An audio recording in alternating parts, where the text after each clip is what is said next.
sisa bahan, produk rusak dan produk cacat itu adalah bagian akhir dari proses costing ya. Kalau umpamanya yang kelompok 9 itu barang bersama ya, produk bersama dengan produk sampingan itu sudah di luar proses costing karena itu bisa terjadi di job order dan juga bisa terjadi di proses costing. Nah, kemarin beberapa minggu yang lalu kita pada saat mulai mempelajari proses costing ya, kita sudah mempelajari beberapa hal, salah satunya ini adalah bentuk sederhana dari proses costing ya. Nah, jadi di sini ada gudang dan di sini ada pabriknya atau departemennya ya. Kemudian ada garis ke sini, kemudian ada garis juga ke sana. Kira-kira kalian masih ingat dulu pada saat pabrik ingin memproduksi ya, proses manufaktur, dia membutuhkan apa dari gudang?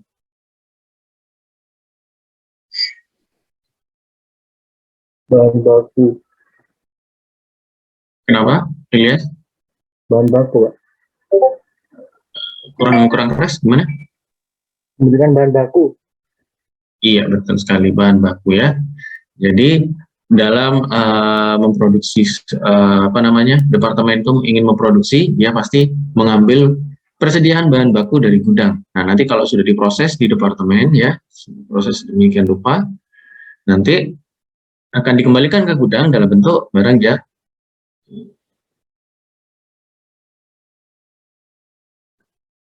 Ini proses yang paling sederhana ya. Nah, di proses costing kemarin kita sudah mempelajari ini ya, baik kejadian normal ya, kemudian baik departemennya lebih dari satu. Kita juga sudah belajar bagaimana jika pada dalam proses pabrik di sini, departemen ini, unitnya nambah atau berkurang. Itu juga sudah dibahas. Nah, sekarang yang belum mau akan dibahas adalah setelahnya. Jadi setiap proses produksi atau setiap proses manufaktur itu selalu ada sisanya.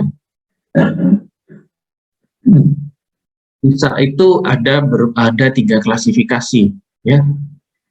Jadi dari setiap proses manufaktur insya Allah pasti ada sisanya. Nah, klasifikasi yang pertama adalah scrap. Kemudian yang kedua adalah waste. Dan adalah byproduct.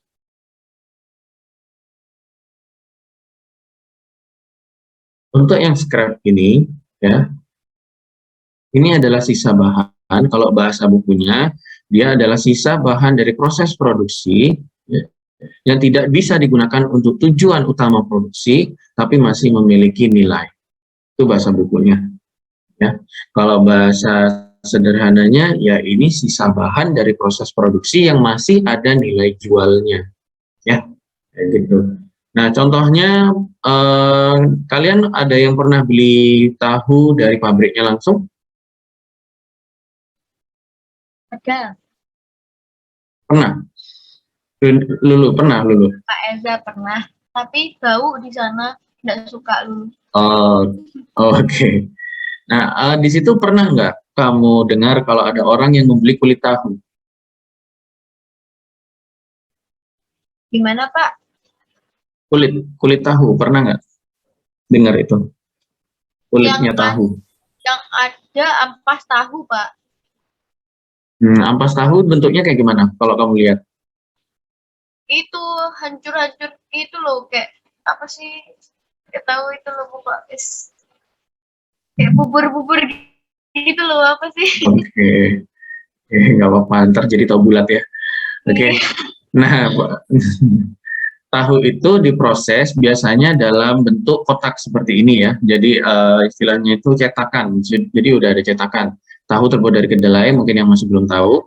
Nah, pada saat akan membuat tahu, kalian tahu itu kan warnanya putih ya, putih bersih. Nah, pada saat pembuatan tahu ini, yang putih itu hanya sebagian ini, di kotak ini. Di sisi kiri atas bawah kanan, ini warnanya coklat. Nah, pada saat setiap produksi ini dipotong. Ini dipotong. Nah, sisa ini, kulit ini, ya, kulit tahu ini adalah sisa, tapi dia punya nilai jual. Kenapa? Karena masih banyak konsumen yang menginginkan kulit tahu. Jadi ada yang mau beli ini. Ya. Kalau rasanya enak apa enggak saya nggak tahu ya. Jadi di sini ada kulit tahu contohnya ya, kulit tahu. Nah, itu masuk dalam kategori scrap. Sisa bahan, jadi sisa pembuatan produksi tahu masih punya nilai jual, itu kulit tahunya. Nah, sekarang gimana kalau kulit tahunya sudah nggak ada yang beli? Berarti dia sudah nggak laku ya, sudah nggak ada peminatnya, maka nanti dia akan beralih klasifikasinya menuju waste. Waste ini adalah bahasa Indonesianya adalah limbah ya. Jadi limbah itu adalah buangan, sisa buangannya limbah. Nah, kalau sudah limbah gini, berarti kalimat bukunya ini adalah sisa bahan yang sudah tidak bisa digunakan untuk tujuan utama produksi dan tidak memiliki nilai. Itu waste, limbah. Ya. Nah, kemudian untuk yang byproduct, ini nanti akan dijelaskan oleh kelompok 10, yaitu barang apa? Produk sampingan. Kayak gimana produk sampingan itu? Sederhananya gini, kalau tadi waktu scrap ini kulit tahu yang dijual ya, dimasukin kresek, diberikan kepada customer yang menginginkan, dan itu terjadi di on-site-nya saja, selesai. Ya, di pabriknya saja, selesai. Nah, kalau pabrik ini memutuskan kulit tahu ini akan diolah dan dijadikan produk komersil, ya, entah diberikan kemasan atau diberikan bentuk yang lain, ya, kemudian menjadi produk komersil, dia akan dinamakan produk sampingan, ya, by product, karena dia menggunakan bahan baku sisa bahan dari tahu. Ini barang utama, produk utama, yang ini adalah produk sampingan. Jadi begitu ceritanya, ya. Sampai sini ada yang mau ditanyakan? Bisa nggak? Kenapa ada yang nanya? Ya, dulu silakan. Saya cuma kayak nanggepin aja. Kayak ini kan yang dicontohkan Pak Eza kan tahu dijadikan bentuk di kulit tahu dibedain produknya, gimana sih ngomongnya ya? Jadi kayak contoh lainnya itu kayak kulit ayam gitu tak Pak? Oh, enggak, beda. Beda ya? Gini, bedanya gini. Yang ingin saya tanyakan, si produsen itu memang sengaja jual kulit ayam apa enggak?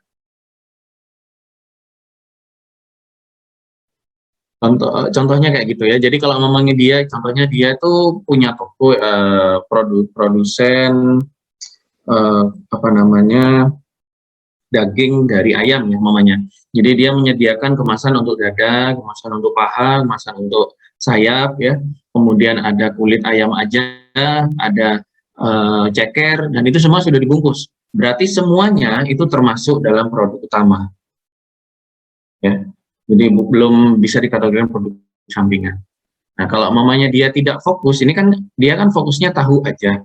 Ya, fokus menjual tahu, ternyata dia ada sisa, yaitu sisa apa? Sisa kulitnya. Nah, kulitnya itu dia tidak memiliki tujuan untuk menjualnya secara komersil, tapi ternyata awalnya dia ingin membuangnya, tapi ternyata masih ada orang yang ingin beli. Nah, itu masih dalam kategori scrap. Gitu loh. Iya Pak, iya paham Pak. Udah ya. Oke, yang lain mungkin ada yang mau ditanyakan? Pak, izin bertanya. Silakan, Dimas. Saya mau tanya tentang produk sampingan. Berarti perusahaan itu kalau bisa dikatakan produk sampingan kalau si produk sisanya itu ada niatan untuk dijual kembali, begitu ya Pak? Iya betul. Jadi dia ingin istilahnya itu mengolah kembali. Kalau tadi kan aslinya bahannya apa? Sisanya kan nggak diolah, kemudian mau dibuang, ternyata masih ada orang yang mau beli. Ya udah, dijual aja kan, kita dapat duit daripada dibuang ya kan. Kita dapat duit. Nah itu masuk klasifikasinya yang scrap itu tadi. Kalau mamanya kamu buat produksi, kemudian kulit tahunya, kok eman ya, nggak saya buang saya produksi lagi. Saya beri kemasan, saya percantik. Nah, itu sudah bukan scrap. Klasifikasinya dia masuk produk sampingan. Kalau di buku, di produk sampingan itu nanti daging, ya. Dia fokus utamanya adalah menyediakan daging yang berkualitas tinggi. Kemudian kalau ada daging yang di bawahnya, level bawahnya, dia tetap akan menjualnya, tapi dengan label produk sampingan. Kayak gitu. Terima kasih Pak, sudah paham. Ya, ada lagi? Permisi Bapak, izin bertanya. Silakan, siapa? Ike Wulandari. Oke, silakan Kay. Enggak Pak. Mengenai sama pertanyaannya sih Pak. Cuma kalau misalnya tebu, itu kan ada ampas tebu gitu, habis dibuat gula. Itu kan kadang dijual sama orang ya Pak. Itu termasuk ke ini enggak Pak? Ke apa tuh namanya? Scrap. Oh, scrap ya. Iya. Ditanya dulu sama si produsen tebunya. Kira-kira dia emang sengaja menjual sisanya apa enggak? Kalau mamanya dia tujuannya adalah pokoknya tebu aja yang saya ini, fokus saya adalah mengolah tebu. Masalah ampasnya sebenarnya saya ingin buang, tapi ternyata ada yang ingin beli, ya udah dibeli aja, selesai. Tapi kalau mamanya saya fokusnya tebu, sekaligus saya mengolah ampas saya agar ampas tebunya agar bisa dijual secara komersil. Jadi beda ya, kalau mamanya produk sampingan itu bisa bisa dikomersilkan. Maksudnya dia ya diiklankan juga bisa, di ini juga bisa, maksudnya ditaruh di mana? Di toko-toko itu bisa. Tapi kalau scrap itu benar-benar kayak kita ngelihat barang sisa, cuma ada orang yang mau beli gitu loh, intinya kayak gitu. Tapi kalau mau produk sampingan itu produk sisa yang sudah dimanipulasi, maksudnya sudah diproduksi lagi, dimanufaktur lagi menjadi barang yang berbeda dari sebelumnya, dari sisa itu. Nah, itu dikatakan produk sampingan. Jadi seperti itu. Oh, jadi seperti kayak kulit sapi terus diolah jadi keripik ramba, itu udah jadi barang sampingan gitu ya Pak? Betul sekali. Kalau mamanya orangnya cuma beli kulitnya doang, ya udah berarti scrap. Kan kamu nggak buka apa, fokusnya bukan jualan kulit kan, jualan daging sapi atau apa kan gitu. Oke Bapak, makasih. Sama-sama. Cukup ya, 3 penanya sudah. Kemudian saya lanjut, ini adalah sisa bahan ya. Ini untuk sisa bahan. Kemudian lanjutnya untuk produk cacat dulu. Produk cacat itu seperti apa? Nah, kalau di buku ya sudah dijelaskan juga oleh kelompok 8. Mungkin Ramadi bisa kalau saya tanya, kalau produk cacat itu ada 2. Ya, klasifikasinya apa aja Ramadi? Produk cacat ada 2. Yang pertama yang bersifat normal, yang kedua akibat dari kesalahan. Ada normal, kemudian ada Akibat kesalahan. apa? Akibat kesalahan. Akibat kesalahan. Akibat kesalahan. Oh, akibat kesalahan. Kalau mamanya saya tulis itu tidak normal ya. Oke. Jadi sebenarnya Ramadi itu bukan normal dan akibat kesalahan ya. Jadi sebenarnya itu yang benar adalah normal dan tidak normal. Itu ada pembandingnya. Jadi bukan itu kalimat yang tepatnya ya. Tapi saya mungkin untuk pengertiannya mungkin sama dengan apa yang kamu tangkap. Ya. Nah, produk cacat itu punya 2 jalan ya. Yaitu produk standar atau substandar. Atau substandar ya. Nah, standar dengan substandar ini ada bedanya. Kalau di standar ini kualitasnya adalah 100%, kalau substandar itu di bawah 100%. Kalau mamanya kalian pernah dengar ya, dulu ada merek, saya lupa namanya, ada merek dia menjual tas branded ya, di mana tas branded harganya mungkin 1 juta, kemudian ada kesalahan ya, produk cacat sehingga mungkin bengkok ya, bagian beberapa sudutnya bengkok, diperbaiki tapi tetap tidak bisa sempurna ya, itu perusahaan bisa menjualnya tapi dalam kategori substandar. Biasanya tandanya adalah diskon. Jadi kalau umpamanya ada tas branded ya, entah merek Hermes lah atau apa ya, saya nggak tahu lagi soal itu. Ya itu 1 juta, kemudian bengkok, ada satu barang lagi ternyata bengkok di sudutnya. Kalau umpamanya orang itu rewel ya, maksudnya jeli dengan tas, maka dia nggak akan mau beli itu. Nah kemudian diberikan diskon karena dia menjual dengan substandar kan, tasnya udah bengkok dikit. Ya, itu diberikan diskon biasanya. Nah ini masuk di sini. Jadi produk cacat itu kalau diperbaiki ada 2 dia jalannya. Antara dia bisa 100% selesai sembuh atau di bawah 100% sembuhnya, tapi masih layak jual. Itu ya untuk produk cacat. Nah, kemudian di produk cacat itu secara kejadiannya itu ada yang normal dan tidak normal. Kenapa normal? Jadi seperti ini. Orang dalam melakukan sesuatu ya, dalam beraktivitas, dalam istilahnya aktif bergerak, dia pasti akan menghadapi namanya risiko. Orang melakukan produksi, dia pasti akan mengalami risiko produksinya akan terhambat.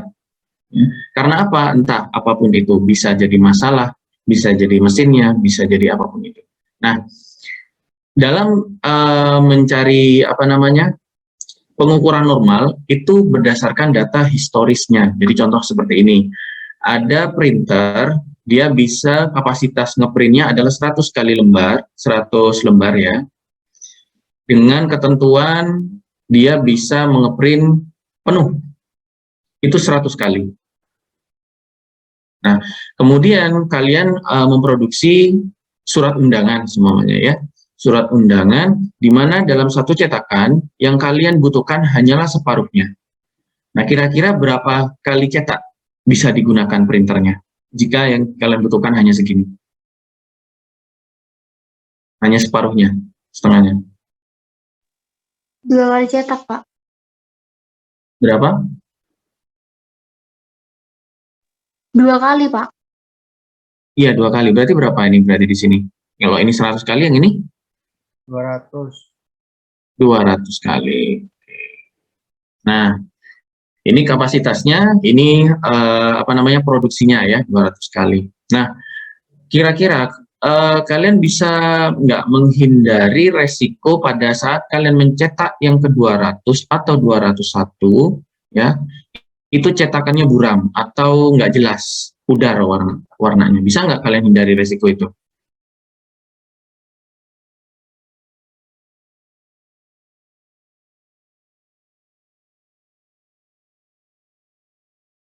Bisa nggak?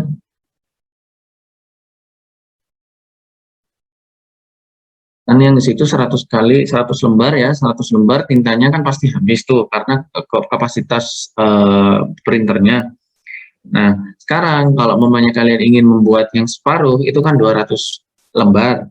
Nah, pada saat kalian ingin mencetak lembar ke 200, kira-kira kalian akan bisa menghindari nggak lembarannya itu pudar apa enggak warnanya karena kehabisan tinta?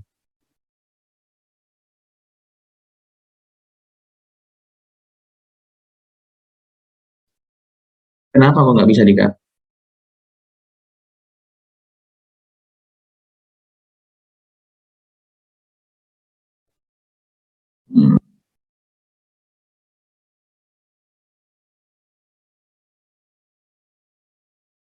Oke, terima kasih.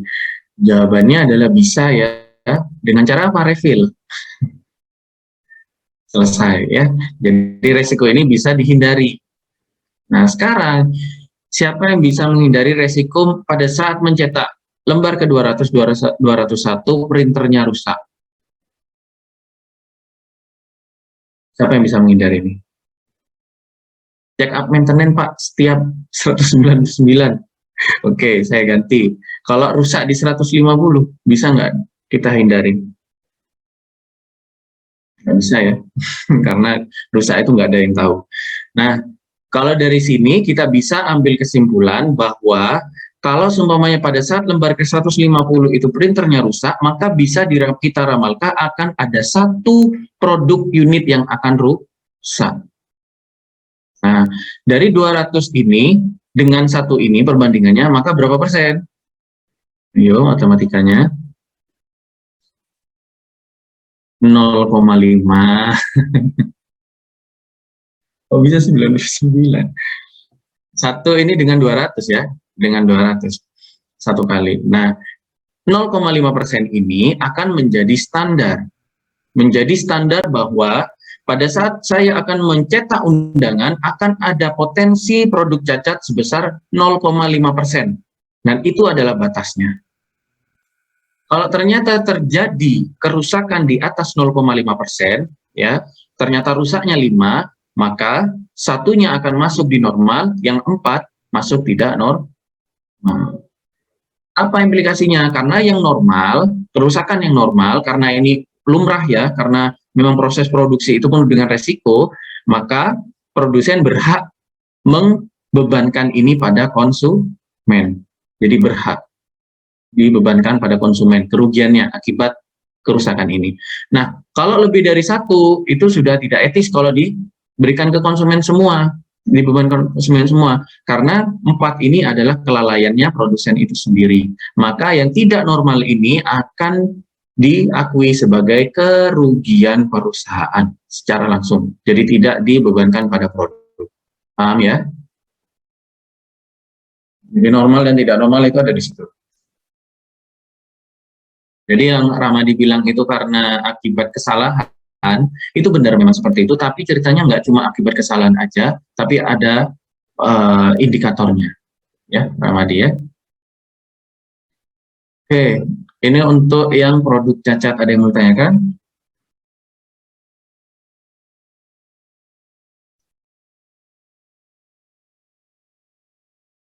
Nanti kalau kalian kerja di Nestle, kerja di Unilever, kerja di Pocari Sweat, mereka akan punya namanya penganggaran ya, penganggaran produk cacat. Nah, di buku itu dijelaskan bahwa pada saat melakukan penganggaran, ya, kalau produk cacat ini dianggarkan, dia akan masuk dalam jurnal apa? Jurnal biaya overhead yang telah dibebankan. Kalau semuanya belum dianggarkan, dia akan bisa langsung dimasukkan ke dalam produknya dengan jurnal barang dalam proses. Yang bingung nggak masalah, ya itu cuma jurnal. Nanti kalian kerja, nanti insya Allah sudah ngerti sendiri jurnalnya ya. Oke, ini sudah untuk apa nih namanya tadi? Produk cacat. Nah, sekarang kita ke produk rusak.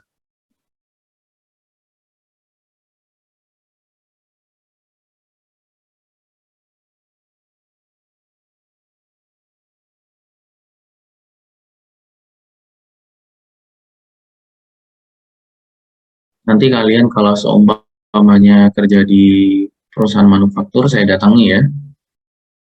Saya ingin studi banding. Iya, Pak. Karena yang sudah saya datangi itu baru 3, karena saya memang kemampuan saya masih baru sampai situ aja. Jadi saya sudah datangi Pocari Sweat yang ada di daerah apa tuh, Pasuruan ya. Kemudian Nestle, bukan Nestle, apa? Ultra Indomilk, Indolacto yang ada di Malang.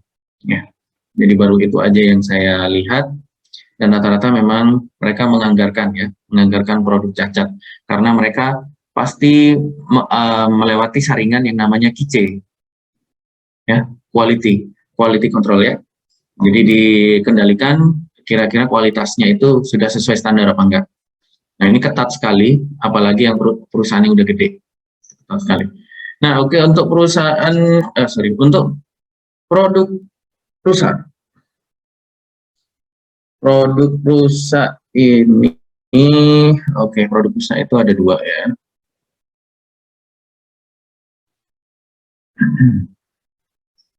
Produk rusak yang diabaikan, kemudian ada yang elemen sendiri. Maksudnya apa? Sebentar lagi ya.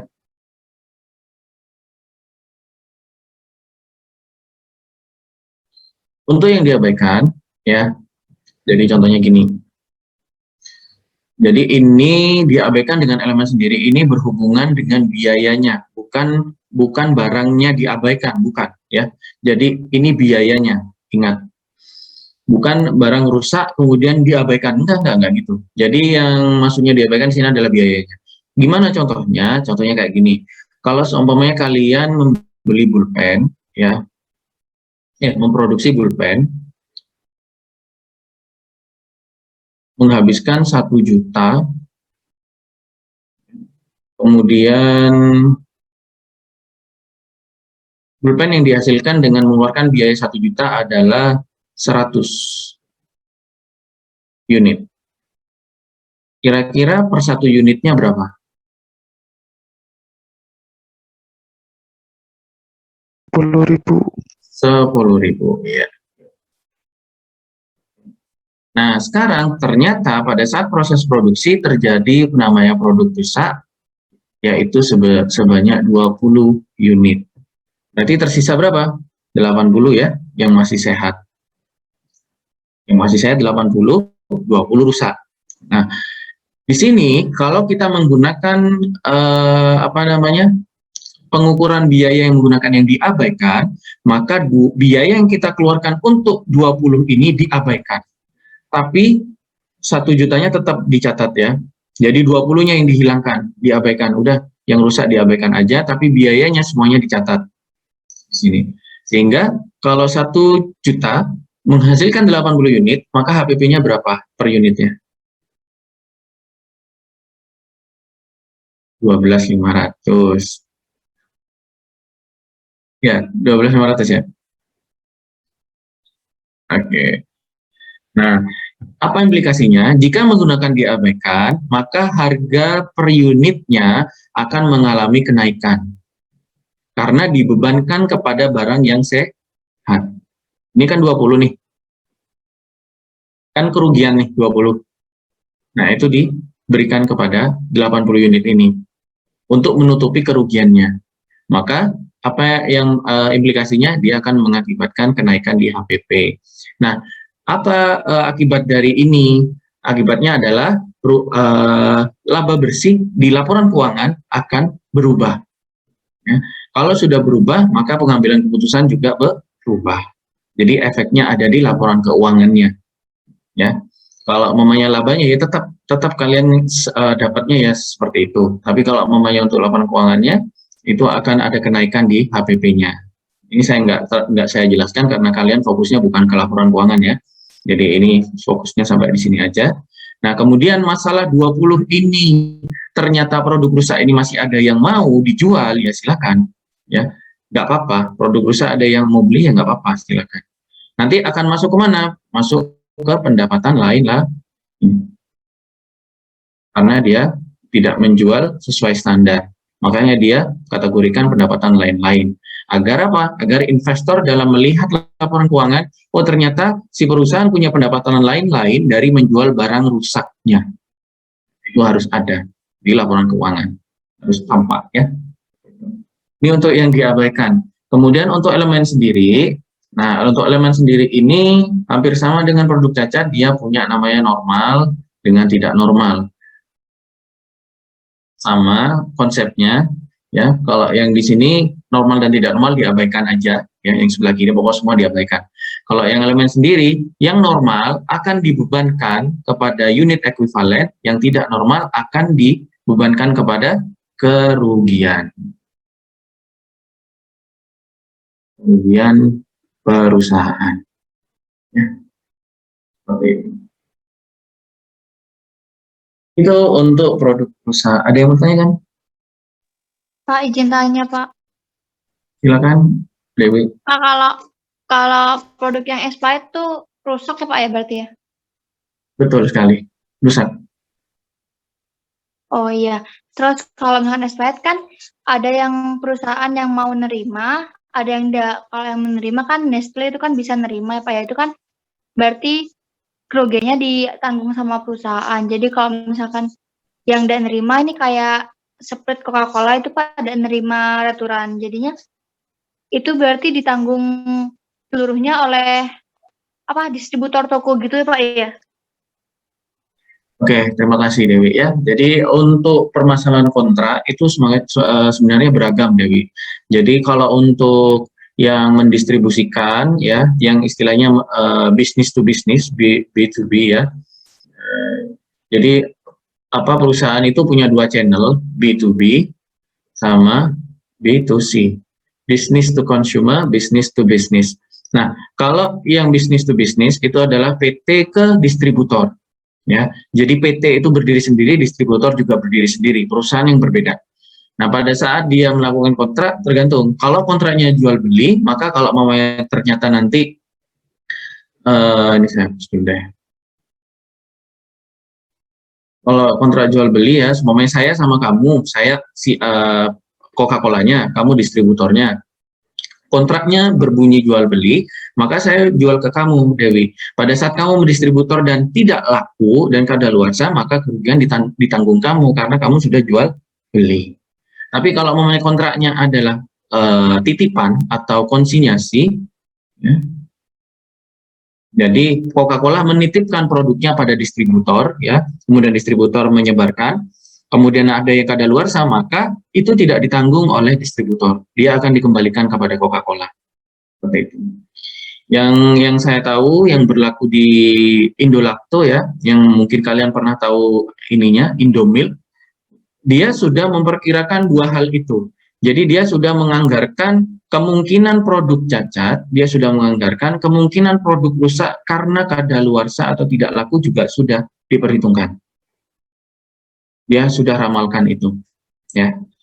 Berdasarkan apa? Berdasarkan data marketingnya. Jadi itu sudah semua sudah ditentukan. Pernah nggak Pak? Apa yang sudah dianggarkan lebih? Pernah. Pernah bisa terjadi.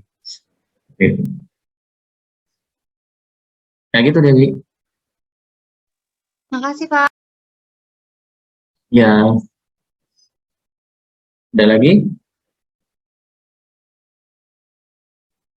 Oke, kalau tidak ada, ini saya lanjut untuk diskusi yang kelompok 9, tapi saya tidak akan menjelaskan dulu ya, saya akan jelaskan bareng dengan produk sampingan di minggu depan, biar jadi satu bab saya jelaskannya. Jadi ini sesi diskusi aja, jadi kita selesaikan kewajibannya kelompok 9 dulu ya. Silakan Mita dipimpin lagi sesi diskusi.